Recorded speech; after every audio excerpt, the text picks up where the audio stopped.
Alors, Bessiat Ishmael, on commence le second pérec, un sujet intéressant. À l'époque, les pèlerins qui montaient à Jérusalem, ils venaient avec des animaux. Et bon, si les gens avaient de la bétail, les locaux, ils avaient où garder leurs animaux. Mais quand les pèlerins y venaient, toute Jérusalem, aujourd'hui c'est les voitures, mais à l'époque, j'ai 10 millions dans les fêtes qui viennent à Jérusalem. Il n'y a pas d'écurie pour tout le monde, Il y a les animaux dans la rue. Tous les animaux dans la rue. Et c'est un monde fou. Il fallait leur donner à boire, Shabbat. Comment tu donnes aux animaux à boire, puisque les pluies qui se trouvaient, les gens qui habitaient dans les maisons avant Shabbat, ils récupéraient des tonneaux d'eau. Il y avait des tonneaux, une quantité d'eau dans les maisons, qui suffisait pour tous les gens de la maison le Shabbat. Mais les animaux, comment tu leur donnes, comment tu tires de l'eau Shabbat pour leur donner? Puisque le puits, il est en français, ça s'appelle Réjout Ayarit. Il est creusé. Donc, quand tu tires l'eau, tu le fais sortir dehors. Donc, tu l'as mis dans Réjout Arabim. Et tu as fait une autre Sahara. Et Réjout et Réjout. Alors, il nous faut. Qu'est-ce qu'il y a en haut là-bas? Est-ce qu'ils nous entendent? Vous nous entendez, Daniel? Ils nous entendent? Tu ne peux pas répondre. Oui, je vous entends. Très bien. Donc, alors, ils avaient un problème. Attends. Ils avaient un problème pour donner de l'eau à boire aux animaux. Qu'est-ce qu'ils ont fait? Alors, je vais expliquer. Pour expliquer ça, il faut revenir à une autre halakha. On a ce qu'ils appellent de la Minatora. Il faut faire une mechitza autour de n'importe quel endroit pour le rendre un endroit privé. Des murs. Une mechitza en hébreu. Tu fais des murs, ça devient un lieu privé où tu as le droit de transporter. Donc, si j'avais un mur autour de ce puits, dans tous les endroits où il y a le mur, je peux. Non, moi, j'ai pas envie de faire des murs. Qu'est-ce que je fais? Non, Minatora, il faut savoir que c'est quoi un mur Minatora? Majorité mur, d'accord? Si la majorité est cassée ou ouverte, ça ne s'appelle plus un endroit, ça s'appelle, si on a appris le pérec passé, ce qu'on appelle paroutz miroubé à la romette. S'il y a plus d'ouverture que de fermé, ça ne s'appelle pas une ouverture. S'il y a plus de fermé que d'ouverture, c'est bon. Mais il y a une halakha de Moshe Messinaï à propos d'une cour que c'est valable comme un mur, même si ce n'est pas la majorité. C'est quoi? Alors, même que, normalement, pour faire une cour, il faut que ça soit fermé. Si j'ai 4 coins comme ça, peut-être il y a ici le puits. Si j'ai 4 coins comme ça, Minatora, c'est caché comme mur. Même que de là à là, et de là à là, de là à là, de là à là, il y a plus ouvert que fermé, même qu'il y a plus de paroles, c'est à la remettre, ça s'appelle Inyachitsa Kshera Minatora. Chachamim, ils sont venus, ils ont dit non. Minatora, j'aurais pris ça même chez moi à la maison. C'est-à-dire, je peux avoir une maison ici, ça peut être une maison. Et moi, Minatora, je veux avoir une cour où je veux prendre de là à la cour. Si j'ai ce qui s'appelle ça s'appelle Diumad. On va expliquer après la source du nom. D'où ça vient Diu? Diu, c'est deux. Mais ça, dans un puits comme ça, il fallait mettre aussi un maraquet normalement. Oui, d'accord. Il y a un petit maraquet, il peut y avoir un petit maraquet, il peut y avoir. En dehors de ça, il faut faire une médecine comme ça. Non, là, les animaux sont là. Il y a ici plein d'animaux, d'accord? Moi, quand je fais sortir de l'eau du puits, je puise et je fais sortir ici. Donc, je sors du puits qui est rejeté ici, c'est rejeté. Qu'est-ce qu'il faut? Alors, il y a un diumad. Alors, Chachamim, ils ont dit que normalement, ça, ces types de murs ne sont pas cachés pour une maison. Mais ils ont laissé pour le public. Ils ont dit on va laisser sur la Torah, c'est caché. Pourquoi? Pour alléger. Il y a plein de pèlerins à Jérusalem. Comment ils vont pouvoir? Donc, allez. Pour le public, on n'a rien dit. On n'a pas interdit, on n'a pas mis notre règle de rigueur. D'accord? Ça, c'est l'idée de la Mishnah. On va voir maintenant. Dans plusieurs cas, les Chachamim comme ça, statut Oui, oui, il y que a beaucoup de cas comme ça. pour le public, on a le Ils n'ont droit de. pas mis leur règle de rigueur. Et disons qu'au lieu d'un puits au milieu, il y a une synagogue. Non, bon, on va voir. C'est pas non plus. Le maquet, c'est juste autour du puits. Après, Oui. il faut mettre autour. Bah oui, parce que même si le maaké, il laisse le puits Rishta, il faut maintenant que je fasse sortir du puits de l'eau pour donner un Rishta. Alors regardez, dans la Mishnah dans les. Alors, aussi, passine, la biraot. Biraot, c'est des bords. Biraot. Arba, diumdin, nirim, kishmona. Je fais 4 diumad. Le diumad, c'est ce trait, c'est comme un L renversé. D'accord? Des L, comme cela. Ça s'appelle diumad. Je l'ai fait, et quoi? Ça me fait un petit mur de là. Un petit mur par là, c'est 90 degrés. D'accord? C'est comme deux Voilà, murs chacun. c'est considéré chacun comme 2 murs. Donc chacun, il fait. Donc ça me fait Arba diumadin nirim kishmona, parce qu'il a 8. Chacun, il s'en dans le coin. Donc chacun, il fait 2 murs. Donc ça me fait 8 murs. Nirim kishmona divrei Rabbi Yehuda. Rabbi Meir Omer, non, ça ne suffit pas. Il faut shmona nirim kishmem asar. 8 plus encore 4 en milieu. Maintenant, je vais expliquer qu'est-ce que lui, il a dit. Lui, il a dit Au milieu, il faut faire encore une chose. Il faut faire comme ça. Là, on est Méroubé, on met à la parole aussi. Non, on n'est pas. C'est pas parce que c'est pas une question de Merubah dans la parole, c'est quoi? Je vais expliquer. Minadine, le diumad, il peut y avoir de là à là 10 amot, 5 mètres. 5. Même si ce diumad il est tout petit, il fait 60 cm et 60 cm. Je peux laisser entre 5 mètres. 5 mètres. On est quand même presque plus. D'accord? Donc, on ne les voit pas. Maintenant, de 5 mètres, de 10 amot jusqu'à 13 amot, de 10 à 13, ça c'est le débat de Rabbi Meir, on va voir. Mais c'est pour ça que Rabbi Meir, il exige ça. Et ça peut être aussi 60 cm. Un petit. Ouais, un petit jumal. Tout petit. Mais en fait, qu'est-ce qu'il réclame une reconnaissance encore au milieu. Pourquoi? Pour que ça fait. Là c'est un portail, là c'est un portail, là c'est un portail, là c'est un portail. D'accord. Ça, c'est ce qu'il a demandé. Donc, Rabbi Meir, il a demandé 4 diumats plus 4 poteaux collés au milieu. Ça fait 12. C'est ce qu'il dit. 12, dont 4 diumats et 4 poteaux normaux. C'est ce qu'a dit la Mishnah. Donc, Shne Massar, comment il partage les Shne Massar? Arba diumdim, qui sont Shmona, d'Arba Pshutim. Combien est la hauteur de ces diumats? Combien il faut? À quelle hauteur il doit faire? Il a fait Gova Mazarat Farim. Quelle est leur largeur? Shisha. Shisha Farim, ça va d'après Rabbi Chaim Naé, c'est 42 cm. D'après Radoni, c'est 60 cm. Combien ça peut pas être le coin? Le diumad, il doit avoir 42 cm de chaque côté. C'est pas beaucoup. Combien leur épaisseur? Vérovian, l'épaisseur. Colchéou. Même une feuille, même 1 mm. Du moment où ça tient, ça tient. C'est une table en fait. C'est la moitié de cette table-là. Cette table, elle fait 1,20. Voilà. C'est 60 cm. Tac, tac. Non, mais ça, c'est Khomra. D'après ça, c'est d'après le Khazonish. D'après Rabbi Haïnek, il suffit de là à là. Au Bénéem, combien c'est la largeur pour Tanakama pour rentrer là-bas?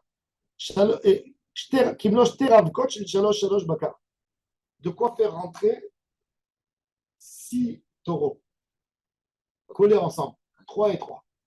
Pourquoi 3 et 3? On va voir tout de suite. 6 taureaux. Combien c'est un taureau? Un taureau, c'est une ama et demi. Un taureau, il fait à peu près 60 cm de largeur. C'est des petites vaches indiennes. C'est pas les vaches israéliennes. La vache israélienne est là. La vache israélienne est là, c'est ma mère qui tombe par terre. Non, mais il ne faut pas oublier qu'elles étaient assoiffées. Non, ouais, mais quand même. Aujourd'hui, une vache, les vaches laitières, sont énormes, elles ne peuvent pas bouger. Une vache israélienne, elle produit 50 litres de lait par jour. 50 kilos par jour. Ça, c'est- Et le lait, il est à 6 shekels. 50. C'est la vache qui produit le plus de lait, plus que les vaches hollandaises. Ah ouais? Ouais. C'est la vache israélienne, c'est la vache qui produit le plus de lait dans le monde. Et le bois. Ouais. On peut les manger, celles-là? Non, c'est C'est un bon. riz. C'est pas bon. Non, dans le sens où est-ce que c'est Une, caché? une vache, c'est toujours moins bon qu'un taureau. Un taureau, Un bœuf. Qu'est-ce que c'est? Ouais. un bœuf, c'est un bœuf. Oui, un bœuf, il est castré. Le lait, une vache qui a été traitée, qui fait la trait, il n'est pas en bonne santé. Quoi. Ah, elle est pas très bien. Dans les grasses, ils mettent des hormones. Elle mange des carottes en Israël, les vaches. Les maasrot, tous les 3 mois des maasrot des carottes. Israël, c'est une des plus grandes productrices du monde en carottes. Toutes les carottes que vous avez en Europe, c'est des carottes israéliennes. Les femmes poussaient dans le Negev, à Halouza. Elles sont bonnes, les carottes. Et Alors, elle voit bien. ils ont en Israël, ils font par an 1 million de tonnes. Ça veut dire presque. 1 million de tonnes, ça veut dire 1 milliard de kilos. Rien que le maaser sur 1 million de tonnes, avec les traumas qu'il faut donner, c'est 1 million de kilos. On ne va pas les user, les abîmer. Qu'est-ce qu'ils font? Ils vendent des vaches à un Cohen et ils font manger. Ils vendent les vaches en Corée, quoi. Ils vendent des vaches à un Cohen et ils font, pour ne pas jeter 1 million de kilos de carottes. Ouais. Et ils donnent qui a le droit, l'animal du Cohen peut manger la trauma. Oui. Ah. Donc les vaches sont alimentées par la carotte, c'est pour ça qu'ils ont le lait doux. Ça va être. Une histoire, il y avait un monsieur, il ne savait pas pourquoi il avait des incendies chez lui. Non. Il faut y donner justement la. Alors Kimlo, Shterav Koch et Shalosh Shalosh Bakar. Divrei Rabbi Meir. Il a dit de faire 2 groupes de 3 bœufs. Rabbi Yehuda Omer Shel Arba. 4. 8. Ouais. C'est-à-dire c'est plus large, tu peux faire plus large encore. Shurot Velo Mutarat. Évidemment, on les attache ensemble et ils ne sont pas détachés parce que sinon c'est plus large. Achat Niknezet et Achat Yotzet. Ça veut dire c'est un groupe qui rentre et un groupe qui sort. C'est-à-dire il y a plus d'écart pour ne pas se cogner. Si elles étaient tout ensemble, elles rentraient. Donc tu peux attacher même 8 ensemble, elles rentrent. Mais si tu as 2 groupes, il y a une qui rentre et l'autre qui sort, donc c'est plus large. Pourquoi il a dit ça? Pour te dire que les hamots qu'on calcule, ce n'est pas des hamots justes, au centimètre près. Ce sont des hamots plus larges. On a vu quoi déjà? Ah, ma chorek est un matofar.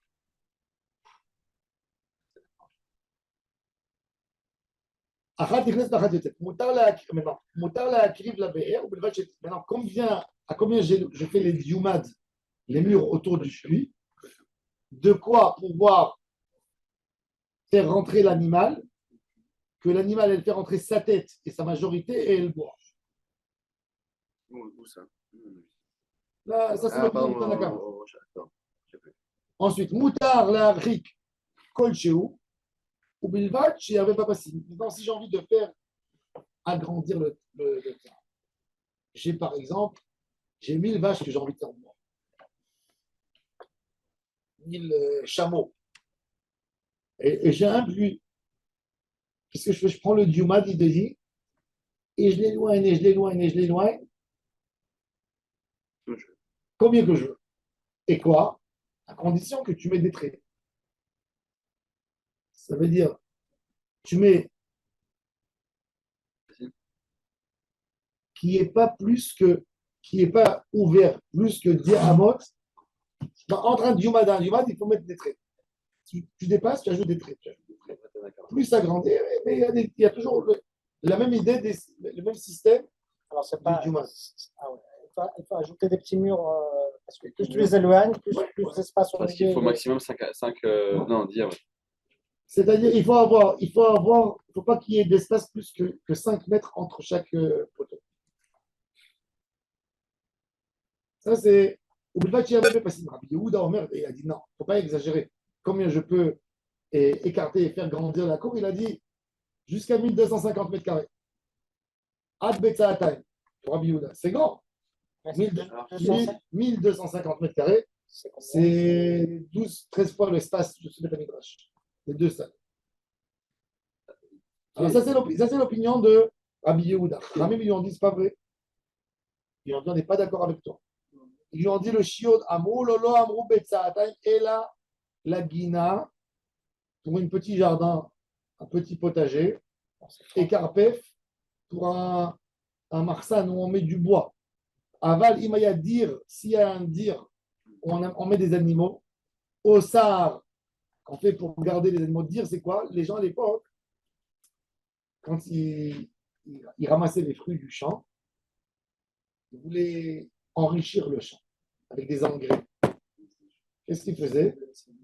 Les gars de la ville, ils avaient tous leurs troupeaux, n'est-ce pas? Tout le monde avait des animaux dans la ville. Qu'est-ce qu'ils faisaient dans les moments où il fallait travailler les champs? Toute la ville, ils faisaient aujourd'hui, tous les animaux de la ville, ils vont être ce jour dans tel champ. Comme ça, ils font tomber des excréments là-bas. Et ils mettent des engrais. Le lendemain, ils passent dans l'autre champ. Et comme ça, hein, tous les agriculteurs, ils se partageaient comme ça les jours. Et ils n'avaient pas à payer et à amener des engrais. Alors ça s'appelle dire. Maintenant, l'agriculteur, que les animaux, ils tombent chez lui, ils sont chez lui Shabbat. Il a envie de leur donner à boire Shabbat, qu'ils n'ont pas de soif. Il a besoin, Erev Shabbat, d'aller faire des diumad pour les animaux qui vont être dans sa partie. Donner à boire. Donc ils remplissent les étables, les étables, on dit. On dit les étables. Les étables. Donc, et il dit, combien on lui donne? Ils lui ont dit, Afilou bet Rami Shakourin, Afilou bet Asara Kourin. Chaque cours, c'est 30 CA. Donc, Asara Kourim, c'est 300 CA. C'est 150 fois plus que Bet Saatim. Ça veut dire que c'est 1250 mètres carrés fois 150. Ça fait combien? 1250 fois 150. 250, 150. Ça fait 187 500. 187 500 mètres carrés. Je peux faire. C'est énorme. C'est quoi sur la chaîne bizarre? Même 10. Dis-moi quand je suis où, comme il a dit au-dessus. À Philo Betasara, ils ont dit, ça veut dire même 150 fois plus. Et donc, il dit, il n'y a pas besoin d'un Betasara. Tant que tu as besoin, il y a des animaux, c'est un besoin. Non, mais moi, sur lequel ça m'embête, c'est qu'il reste. Mais Ces 1250. animaux-là, c'était tenu de rester dans le pas de serre. Ils restaient là-bas. Ils allaient boire, on leur donnait à Ils n'ont pas le manger. droit de sortir du. Ils ne sentaient pas, puisque un animal, il n'a pas intérêt à sortir s'il a à manger. Pourquoi il va partir? Forcément manger, d'accord, mais est-ce qu'il a le droit d'aller au-delà du groupe pour aller s'abreuver? Mais c'est ce qu'ils faisaient. Mais c'est ce qu'ils faisaient à l'époque. Ils mettaient les animaux en dehors de la ville, dans les champs. Mais Shabbat, il fallait venir leur donner à boire. Alors ils faisaient cette jumad autour du champ où ils sont, où il y a le puits. Et les animaux, ils venaient boire. Ça, c'est destiné à l'homme. C'est pour que l'homme puisse faire, oui. là-bas. Donc c'est ce qu'il leur a dit. Philo bet Hamisha Korita, Philo bet Asara Korita, Mouta. Au Mouta, la récolte chez eux, il va chez Hervé Passif. Donc toujours mettre des petits traits qui ne pas plus que 5 mètres. Et tu peux faire autant que tu veux. Ça, c'est la Mishnah. La dit. Comment tu donnes à boire tellement d'animaux avec un puits? Tu sors l'eau et Tu remplis les étapes, oui. Mais dans une bassine. Quand il y a besoin, les étapes. C'est pas une étape. C'est pas une étape, c'est quoi? Une étape, c'est l'endroit où Ah ils oui, sont. oui. Ça s'appelle des auges. Ah, Des abreuvoirs. Ou un abreuvoir. Attends, il y avait la place autant d'animaux. Non, mais déjà, dans les règles, les champs. millions de mecs qui viennent, par exemple, quand il y avait. Fait ça, on a égorgé à Jérusalem une fois, à l'époque du deuxième Agrippa. Agrippa, le dernier roi de Jérusalem, il était roi sur le Golan, et roi de Jérusalem. D'accord? C'était le roi avant la destruction du temple. L'arrière-petit-fils de Hérode. Famille pas religieuse, laïque à 100%. Oui, il était roi. Il avait un titre d'honneur, il s'appelait le gardien des clés du temple. Donc lui, il a envie de savoir combien de gens sont venus on a fait de Pessah à Jérusalem, il dit à tous les Kohanim, de prélever un petit morceau de rein de chaque animal qu'ils ont égorgé. Ils comptent le lendemain de Pessah les morceaux. 1 200 000 à peu près. C'est-à-dire 1 200 000 bêtes qui ont été égorgées à Jérusalem. Il n'y a pas un corban de Pessah moins que 10 personnes. Donc ça veut dire qu'il y a eu 12 millions de pèlerinages. 1 200 000 dans une journée. Ouais. Ça fait... Ouais. Ils sont montés, ça montre le nombre de juifs. D'après la statistique des Romains, dans le monde, en année 60 de Jésus, il y avait dans la population mondiale, ce qu'ils connaissaient, peut-être pas la Chine et l'Inde, je ne sais pas, mais la population qu'ils estimaient, 300 millions de personnes dans le monde. Le peuple d'Israël était 15 millions. Comme maintenant. 1 200 000, ça fait 850 Non, mais vaches. c'est pas raison, mais sauf qu'à l'époque, on était à 5% de la population mondiale. Ouais. 5%. Aujourd'hui, on est 0,0. 1 250 000, ça fait 850 vaches par minute. C'est pas des vaches, ils égorgeaient des moutons. Ah, donc des moutons. Ok. Ça fait 850 C'était pas moutons plus par simple minute. d'acheter des animaux qui étaient en dessous à côté du temple. Des milliers de quoi, les C'est même pas ça. Là, c'est déjà une erreur. Parce qu'ils égorgeaient tous les moutons en 3 heures. En 3 heures. Alors, moi, j'ai divisé par 24 heures. Bah, Devant le temple. redivise par. Ils avaient des par trois, animaux oui, qu'ils pouvaient acheter. C'était pas plus simple d'acheter. Combien c'était? 1 million 200 250 000. Les gens, ils sont venus du Golan. Il y a un gars, il est venu 200 000. prier. Il est venu avec ses chevaux, avec ses ânes, pour chevaucher. Où il va les mettre dans 400 dans 000 la rue à par Jérusalem, pas ils sont des donnés à campagnes. Bâle. heure. Ah oui, c'est 400 vrai. 000 par heure. Rien que ça. Divisé entre Et les 60. moutons, ils venaient de la Jordanie. Parce qu'il n'y avait pas en Israël, c'était mal vu. 6 000, Yoshua Ben Nun avait 700 par interdit minute. d'élever des moutons et des chèvres en Israël. Pourquoi? Parce que les moutons et les chèvres, ils bouffent tout. Ils bouffent les arbres, ils cassent. Ils ne voulaient pas. Ils poussaient ou dans les déserts de la Judée. Tous les déserts de la Judée, c'était plein de moutons et de chèvres. Et la Jordanie, ils amenaient pour les fêtes. Il y avait des millions d'animaux qui passaient. 6 700 vaches par minute. Moutons. On base à 3 heures. Là. Il y avait des Kohanim dans tout le Non, monde. il n'a pas de poisson rarement. C'est un business. Il y a combien de Kohanim qui faisaient des Kohanim? Il y avait 30 000 Kohanim là-bas qui étaient avec leurs couteaux. Et en termes d'espace, le Beth Amikdash était assez grand pour pouvoir recevoir 6 millions de Le mètres. Beth Amikdash de Hérode, il faisait 140, la surface, 140 000 mètres carrés. 144 000. La cour, l'immeuble, 144 000. Ça veut dire, si tu calcules à peu près, il avait un potentiel de recevoir en lui, si tu enlèves les murs, tout ça, à peu près 400 000 personnes. Si tu mets 4 personnes dans 1 mètre carré, debout, 400 000 personnes qui pouvaient être là-bas dans Égorger une vache, c'est pas seulement égorger, c'est égorger, après du coup, C'est comment ils égorgeaient. le machin, le truc, etc. C'est dommage que tu enlever n'étais pas avec nous quand on a égorgé le mouton. J'ai mon ami, on va faire. Là, j'ai égorgé la semaine dernière encore une fois. Et il a dépecé le mouton, c'est rien du tout à dépecer. Tu donnes bien à boire, tu coupes en haut, c'est comme une chaussette.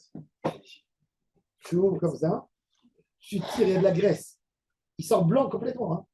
Le mouton, il a tellement une couche de graisse que quand tu enlèves la peau, doucement, tu ouvres comme ça, doucement, tu tires. C'est comme une chaussette, tu le tires comme ça. Tout bien, tout propre. Je veux bien voir, moi. Moi aussi. Ça me dégoûte un petit peu. Non. Quand est-ce qu'on va? Là, il est Si vous êtes courageux, ça vous voulez en prendre. Yann? Là, la semaine dernière, j'ai pris pour quelqu'un. Ça nous a coûté 2300 shekels. Un mouton, il a... Combien de kilos? Il est sorti cachère. Ouais, cachère mal. Il y a quelqu'un qui prend aussi derrière. S'il n'est pas cachère. Ouais. S'il n'est pas cachère, c'est un dégât de 1000 shekels à peu près, parce qu'il faut le vendre à l'arabe. L'arabe, il l'achète à 1000 shekels. Ça dépend des moutons. Ça dépend. Supermarché, Tu as 30 kilos, si tu enlèves la laine, tout, 30, 35 kilos. Un gros 35 comestibles. Cet agneau, ils ne veulent pas vendre des agneaux parce que ça ne vaut pas le coup. Hein. Ils préfèrent qu'ils grandissent. Il ne va pas te le vendre. L'agneau, il fait 5 kilos. Il va te le vendre quoi? Il va te le vendre à 500 shekels. Si 300 shekels par 3 kilos, ça fait à peu près 400 shekels. Oui. Si, c'est intéressant. Combien tu payes? Si, tu payes vraiment que 80 le congelé. Non, l'agneau, c'est aujourd'hui. Quand il te. Là, à Rami Lévy, ils peuvent te le vendre 110 parfois. La viande fraîche. Je vois à Carrefour. Carrefour, écoutez, c'est pas moins cher que Rami Lévy. Bon, Non, mais à Carrefour, ils sont mis à prix. en tous les cas, la Gemara maintenant, elle dit, elle va amener trois opinions de trois Tanaïm. Elle va dire, est-ce que la Mishnah, elle s'arrange avec eux? Elle dit, notre Mishnah, les mamatitim de lo que Hanania. Notre Mishnah, elle n'est pas d'accord avec Hanania. C'est qui Hanania? Netanya. Il y a une baraïda qui nous dit, c'est facile les bords, les chavalim, les shayara. Hanania Omer, chavalim, les bords, avalo passim. Hanania, il n'est pas d'accord de mettre des poteaux comme ça. Diumdim. Alors, la Gemara, elle se pose la question, elle dit, est-ce que c'est, si on dit que c'est Alakha les Moshe Messina et que le Diumad, il est caché, comment ça se fait que Hanania ici oppose? Alors, la Gemara, elle dit, voilà, Hanania, il a dit de mettre des ficelles autour du cul. La Gemara dit, Afilu tema Hanania, bor les routes, be'er les routes. Ils font une distinction entre eux. Beraot, c'est be'erot, et borot. C'est quoi la différence? Be'er, c'est normalement un endroit où il y a toujours de l'eau. Comme où il y a une source d'eau, où il y a des arrivées d'eau de toute l'année. Les gros pluies. Parce que pourquoi Hanania il a dit qu'il a un problème avec le diumad? Hanania il a dit, si je fais un bord, je mets ce diumad autour du bord, c'est une coula de chachamim qui sont allégées uniquement pour un endroit où il y a de l'eau. Il a dit, mais tu vas le laisser dans un bord, il a dit, c'est de l'eau qui s'est accumulée en hiver. En été, après 2 mois, tu as exploité l'eau, c'est fini. Mais les gens, ils vont se rappeler qu'on a le droit d'être ici. Ouais. Donc, il dit, je veux pas. Il dit, un bord, il ne faut jamais faire ce genre de mur parce que le bord, il y a l'eau qui se finit et les gens, ils vont croire que c'est un lieu privé. Tandis que Haram, ils ont fait cette takana que pour alléger sur les gens qui ont des animaux. Est-ce que c'était l'avis justement des autres Tanaïm de Alors, dire non, les borot, autres Tanaïm, ils disent dans tous les endroits d'eau, il n'y a pas de distinction. Mais pour lui, il te dit, est-ce que lui, ici, oppose à notre Mishnah? Il te dit, non, je ne m'oppose pas. Il n'y a pas une obligation de détruire après. Mais le problème, c'est que tu ne détruis pas, souvent. Ça reste comme ça reste. Les gens, ils construisent un truc en béton autour. Alors, il dit, les jeunes, ils vont venir ici, ils vont déplacer des choses parce qu'ils vont croire que c'est tout le temps. Et il n'y a plus d'eau dans le puits. Ça, au moment qu'il n'y a plus d'eau, ça y est. pour aller au reverser. Non. C'est à Somme des Rabanan. Comment est-ce qu'il répond que ce là-dessus? Rami n'y répond pas, mais c'est l'opinion. Alors il dit, moi je suis d'accord dans un puits d'eau qui s'appelle BR. Je ne suis pas d'accord dans un bord, mais notre Mishnah, elle parle de BRot, elle ne parle pas de Borot. Elle ne parle pas de puits, elle parle d'un grand puits il y a toujours de l'eau. Pour comprendre c'est quoi les pluies, regardez un peu à Jérusalem, dans les anciens trucs, c'est des quantités de 300, 400 000 litres. Donc il y a toujours de l'eau. Toujours de l'eau. C'était des piscines, des chambres, plus grand qu'une chambre. C'était profond 15 mètres. Et tu rentres et tu as un espace de 100 mètres carrés en profondeur de 10, 12 mètres, où tu as 1 million, 2 millions de litres. Et l'eau, elle vient d'où alors? Souterrain. Et l'eau, elle vient des rochers. Il y avait toujours de l'eau, donc il y avait de l'eau. C'était comme ça qu'ils accumulaient l'eau en ville, à l'époque, dans le Moyen-Âge. C'est ça. Alors, j'ai vu un film magnifique des Étrusques en Italie, à Perugia. J'ai des photos, c'est incroyable. Ils ont creusé 40 mètres pour protéger leur eau. Il y avait toujours dans le puits à peu près un demi-million de litres. C'est beaucoup. Bon, si tu dis, aujourd'hui, c'est rien. D'accord? Pour nous, c'est rien. Aujourd'hui, un homme moyen dans l'Occident, il consomme 130 litres d'eau par jour. Chaque fois que tu vas aux toilettes, tu tires la chasse, 10 litres, une douche, 30 litres, tu fais la vaisselle, tu es à 130. Le linge. Machine à laver, Tu vois, un homme en moyenne, il dépense 130 litres d'eau douce potable. C'est incroyable. 150. Tandis qu'à 150, tu vois. Mm. Tandis qu'à l'époque, Un homme, il consommait par jour 1,5 litre d'eau, 2 litres. Un homme, admettons 4 litres maximum. L'eau avec laquelle il se lavait, il récupérait cette eau pour laver les habits. Et après, pour laver la maison. Les sols n'étaient pas carrelés comme aujourd'hui, il y avait de la terre. Donc il balayait, hein. Il y avait le balai qui servait pour aplatir. Et ils utilisaient l'eau 10 fois pour. Parce qu'il fallait amener l'eau du puits. Imagine-toi que l'homme, il aurait dû. Imagine-toi qu'il n'y avait pas d'eau dans les maisons. Et qu'on serait parti amener dans les puits de l'eau. Combien d'eau tu aurais dépensé par jour? 7, 8 litres. Imagine-toi que tu fais monter des packs d'eau. Il n'y a pas d'ascenseur. Rien que déjà, la chose la plus énervante quand tu fais les achats, c'est pour monter les packs d'eau à la maison. C'est pas Versailles ici.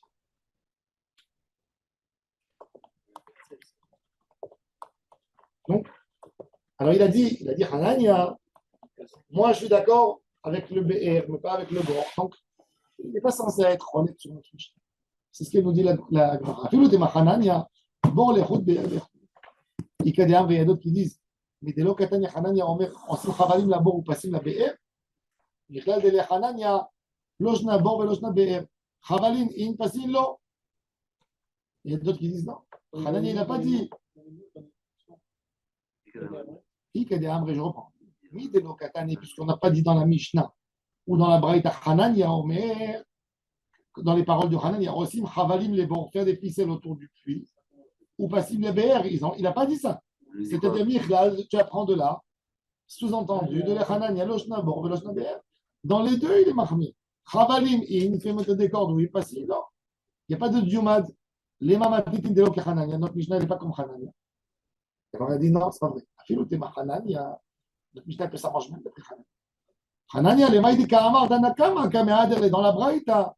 Parce que Hanania, il a dit bord, il faut mettre un fil, parce qu'il est parti sur les paroles de Tanakama. Tanakama là-bas, il a dit bord, tu fais un diumad. Hanania, il lui a dit non, pas vrai. Bord, tu mets des ficelles. Il n'a pas abordé le sujet de chez nous, de BR. Il lui a répondu sur ce qu'il a dit. Kamehader, c'était une réponse. Alors la Gemara a dit donc, ok, Hanania, il peut s'arranger avec notre Mishnah. Parce que notre Mishnah, elle parle d'un puits d'eau avec des grandes réserves ou qui a de l'eau toute l'année. En été, en mois d'août, en hiver, tout le temps. Donc avec une source. Avec une source. Ou une source ou une très grosse quantité d'eau. D'accord. Donc, Une citerne. il est d'accord avec Rachamim sur les BR. Oui, sur les BR. Il est en marque sur les borotes. En disant que c'est Rachamim. La Gemara dit maintenant, les mamatnitin de l'eau qui Rabbi Akiva. Peut-être notre Mishnah ne va pas d'après Rabbi Akiva. Il y a une Mishnah qui nous dit Echad BR Arabim ou Bor Arabim, le puits, le BR et le Bor, ou BR Ayachid, aussi même possible. Aval Bor Ayachid, un puits d'un individu à la maison, en Simlo Mechitza, Gavo Asarat Paris. Bon, c'est ou l'eau finie, non? Bon, c'est quand l'eau finit, d'ailleurs, c'est mais donc il a dit ce qu'il a dit Claude au début du shiur, qu'il faut lui faire un mur autour du puits. Divrei Rabbi Akiva. Veilou Achakatane. Les biraot, oui, biraot in borot non. C'est-à-dire que Rabbi Akiva, il n'est pas d'accord avec eux. Puisque pour Rabbi Akiva, c'est bon. Le diumad, il est bon même pour des borot, Rabbi. Et là, on dit que non. Et moi, il dit Rabbi Akiva, be'er ma'im chayim de psikale, lojna de rabbim de lojna de yachid. Un puits d'eau qui a une source. Be'er ma'im chayim, c'est que ça sort de la terre, que ce soit un individu ou que ce soit d'un public. On n'a pas besoin de faire des murs, il suffit des diumad. Là, je dis bon, par contre, du puits, un puits qui se finit, dès l'opsicalé, que là-bas il y a des différences. Est-ce qu'il y a de l'eau ou il n'y a pas d'eau? L'eau katane, il n'a pas dit. Bon. Les mamatnitin, dès l'eau qui Rabbi Yehuda ben Bava, notre Mishnah peut-être ne sera pas comme Rabbi Yehuda ben Bava. Pourquoi? Qu'est-ce qu'il a dit Rabbi Yehuda ben Bava? Rabbi Yehuda ben Bava Omer, et ensuite passim, et là les BR Arabim Bilvad. On fait tout ça que pour un puits de public. Les Biraot, on a dit pour les puits. On n'a pas dit des puits de public ou des puits d'individus. Des puits privés. Des puits privés. Il y a des puits privés. Bien sûr. Des puits énormes privés. Les hommes riches à la maison, ils avaient tous des puits. Si c'est privé, c'est déjà dans un enclos. Ah? Si c'est privé, c'est déjà entouré. Non, peut-être non. Ils avaient dans leur cour. Mais leur cour, il y a un jardin. Non, pas tout. Un puits, une résidence, hein? pas de différence entre le shoot arabe. Dans notre Mishnah, non, il n'y a pas. On a dit Afilou Tema Rabbi Yehuda ben Bara. Maï Biraot, on a dit Biraot, Biraot d'Alma. Le mot Biraot, Biraot, ça veut dire les pluies. On parle des pluies connues. Bon, Biraot d'Alma. Maï Diou m'a dit. Donc des reshut arabes. Maintenant, la Gemara, elle prend le mot Diumad, Dieu. Elle dit que Diumad, c'est en grec, en latin. Dio, Amoudim. Dio, c'est Dios, deux. Dieu. Ah, Dio. Un, do. Dos. Non, en français, deux. Deux. Deux, c'est Dieu. Le mot Dieu, il est venu du mot deux, tu sais ça? Pour signifier la Trinité. Vous ne savez pas? Pourquoi les chrétiens, ils disent Dieu? Ah, Pour bon, dire qu'il y en a deux. Mais oui, Jean-Claude et. c'est connu, non. Pourquoi les chrétiens? Qu'est-ce que c'est les deux? Jean-Claude et l'autre. Pourquoi les. Dieu, Pas Jean-Claude, oui, Dieu et Jésus, Jean-Claude. oui. Pourquoi les chrétiens ils disent? Pourquoi les chrétiens ils disent toujours, ils emploient le thème Dieu, ils disent pas Jo, ce qu'ils disent dans la prière, le Shem Hashem. Pourquoi ils disent ça? Vous n'avez pas compris? Pourquoi il dit Dieu lui et son fils. Pourquoi ils disent le nom Dieu tout le temps? Nous on dit Hachem, nous on dit Ado. Ah, ouais. Eux ils disent Dieu. Pourquoi ils disent Dieu? Dieu, ça signifie toujours deux. Il n'y en a pas un. Pour ça, dans la Kabbale aussi, pour nous, le mot Dieu, c'est de la rigueur. Pourquoi? Parce que Hachem, il s'énerve que tu lui mets des associés. Elohim, c'est Hachem Rabim. Quand il y a un, c'est du chesed. Il y a l'unité d'Hachem qui se manifeste. Quand il y a Dieu, il y a deux parties. Tu as compris? Quand tu as un, quand tu dis Ado, le Shem Hachem, c'est un. Donc l'univers, tout est bien, tout est bon. Mais quand il y a des parties à mettre, c'est plus compliqué de monter. Quand il y a un montage, c'est compliqué. C'est pour ça que Elohim, d'après la Kabbale, toujours signifie la rigueur. Mais le mot deux, c'est Dieu. C'est pour ça qu'ils ont, les goïms, quand ils ont voulu traduire Elohim, parce qu'ils ont dit c'est deux, donc ils l'ont appelé Dieu sur le chiffre 2. Dios, dos, dans toutes les langues latines. C'est pareil. Je vais vous dire encore quelque chose de plus grave. Maintenant, je suis en train de penser ça. Des fois, quand on écrit en espagnol, tu veux écrire Dios, tu n'écris pas Dios, tu écris D, un petit trait, OS. Alors, vraiment, tu écris Dos. C'est les juifs qui font ça, oui. Et tu écris vraiment Dos. Même pas Dios. Dos. Deux. Vraiment, tu écris deux. Les gens qui disent C'est rentré. Dieu préserve. C'est rentré chez nous, mais il faut savoir que les lettres, mais il faut savoir que les Romains, ils ont appliqué les Romains, ils ont appliqué le nom Dieu au chiffre 2. Oui, c'est vraiment des God. Non, l'anglais, c'est pas du latin. L'anglais, c'est pas une anglais. Les latins, c'est français, espagnol et italien. C'est connu. Alors, tout ça va en code. Non, ça va être une question. Mais en latin, donc le latin, il était connu à l'époque du Talmud. Il parlait de.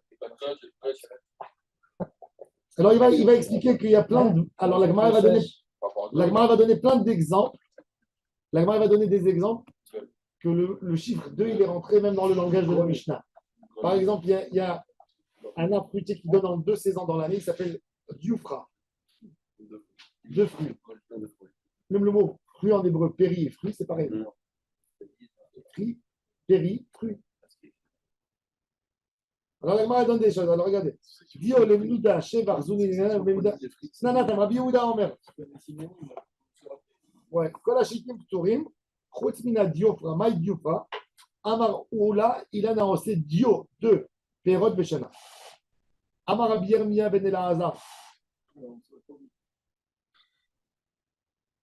Amar Rabbi Yermia Ben Elazar. Dio, Partsouf, Panim Ayalo la Adam Arishon. Adam Arishon, il avait 2 visages. Un devant, un derrière. Parce que l'homme et la femme étaient collés. Et il a été scié. Donc, il y avait un corps féminin d'un côté, masculin de l'autre côté. C'est un peu bipolaire. C'est quoi l'exemple? Non, c'est pour ça qu'on te dit que dans un. C'est quoi l'exemple d'aventure de Idan? Quoi? Exemple d'avant sur le Ilan. Un Ilan qui donne deux saisons, deux fruits en 2 saisons dans l'année. Dieu fera. C'est ce que j'ai dit, 2 fois il Deux donne. fruits dans l'année, ouais. Deux saisons. Alors maintenant, là, la Gemara elle va s'occuper de Adam Arishon. Rien que je vais expliquer, on va faire ça dimanche. Il y a de la Kabbale là-dedans. Il faut savoir, même aujourd'hui, on te le dit en science, l'homme, il a les membres de la femme en lui. Et la femme, elle a de l'homme en elle. Et ça prouve qu'ils étaient en fait un. Après, il y a des membres qui se sont réduits chez la femme, des membres. La femme, elle a 4 membres en plus que l'homme. Ah, les ouverts. Elle a les seins. Les seins, on a les becs. Pareil. Non, mais visible. Ah. Elle a 4 qui sont en plus que l'homme, les 2, et en bas l'utérus. En tous les cas, il y a du féminin et du masculin. Pour la Gemara, l'idée de la Torah, c'est que l'homme et la femme étaient collés ensemble, pas comme les animaux séparés. Et ce qu'on parle de Tsela, c'est le langage de propreté. C'est que la voit assied. Dans le langage de la Kabbalah, ça s'appelle la Nessira. Assied. L'homme, il est né, il a été créé homme et femme. Zahar, c'est écrit. Zahar, on est Keva, Bara, Otam. Ils ont été créés en même temps, sauf qu'ils étaient une unité épanouie. Un peu comme un. Et c'est pour ça d'ailleurs qu'ils ont un seul nom. Ève, elle a 3 noms. Elle a le premier nom, Adam. Vaikra et Shemam, Adam. Ensuite, Shemam, Adam, ouais, dans le chapitre, le 5e chapitre. Ensuite, Adam Arishon voulait rabaisser sa femme. Donc il lui a dit, tu es Ishal parce que tu as été prise de moi. Elle a voulu, elle a dit, ah, moi je suis soumise parce qu'il a voulu faire une hiérarchie. Donc elle lui a fait le coup pour lui faire manger le fruit. Après, il a dit, non, tu es ma mère, tu es Chava. Donc elle a retrouvé quelque part avec lui. C'était déjà difficile à trouver ça. Parce qu'en profondeur, pourquoi le serpent il est parti chez la femme? Pourquoi il n'est pas parti essayer de tenter l'homme? Elle était déjà blessée. Parce que, et qu'est-ce qu'il lui dit? Qu'est-ce que le serpent il dit à la femme? Il lui dit, tu vas manger du fruit, tu seras quoi? Tu seras Dieu. C'est-à-dire, dans l'hierarchie, tu seras plus que ton mari. Donc, il mange. Évidemment. Il lui a attrapé le point le plus sensible chez elle. Il n'est pas venu lui dire, tu sais, si tu vas manger, tu seras belle. Il n'a pas dit, tu seras riche. Il a compris son problème. Le pouvoir. Et ça, c'est plus fort. Et c'est pour ça que la tentation, ce n'est pas une simple tentation. Pouvoir manger un fruit interdit. Puisqu'on parle d'Adam Arishon, je vais vous raconter quelque chose d'Adam